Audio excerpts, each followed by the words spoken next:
السلام علیکم، کیا حال ہے؟ آج میں آپ کو خوشگوار زندگی گزارنے کا ایک بہترین فارمولہ بتانا چاہوں گا۔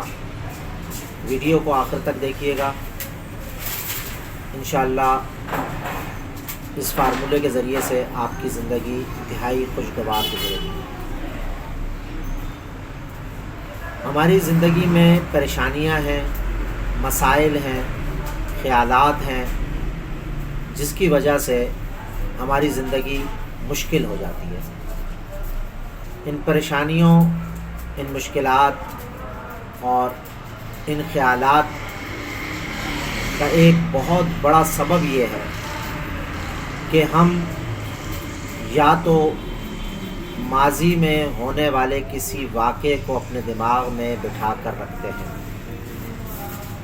اور اسی کے متعلق سوچ کر اپنے دن کا ایک بہت بڑا حصہ گنوا دیتے ہیں، یا پھر مستقبل کی پلاننگز ہوتی ہیں، مستقبل کے خطرات ہوتے ہیں، مستقبل کی فکر ہوتی ہے اور اسی سوچ پر ہم دن کا ایک بہت بڑا حصہ گزار دیتے ہیں۔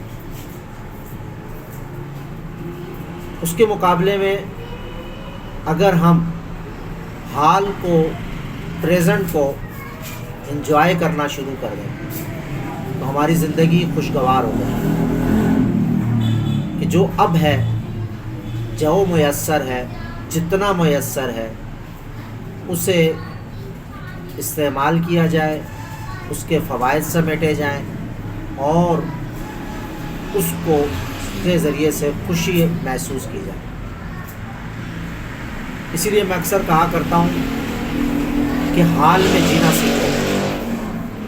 جو لوگ حال میں جیتے ہیں وہ خوشگوار رہتے ہیں۔ نبی اکرم صلی اللہ علیہ وآلہ وسلم کی ایک حدیث مبارکہ اسی حوالے سے اس بات کی تائید کرتی ہے کہ آپ صلی اللہ علیہ وآلہ وسلم نے فرمایا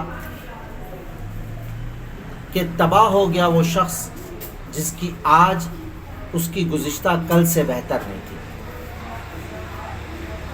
مطلب کیا ہے؟ مطلب یہی ہے کہ اپنی آج کو سنوارنے کی فکر کریں۔ کل جو میں نے گزارا ہے اس میں جو خامیاں تھیں، جو پریشانیاں تھیں، جو مسائل تھے، وہ آج نہیں ہونے چاہیے۔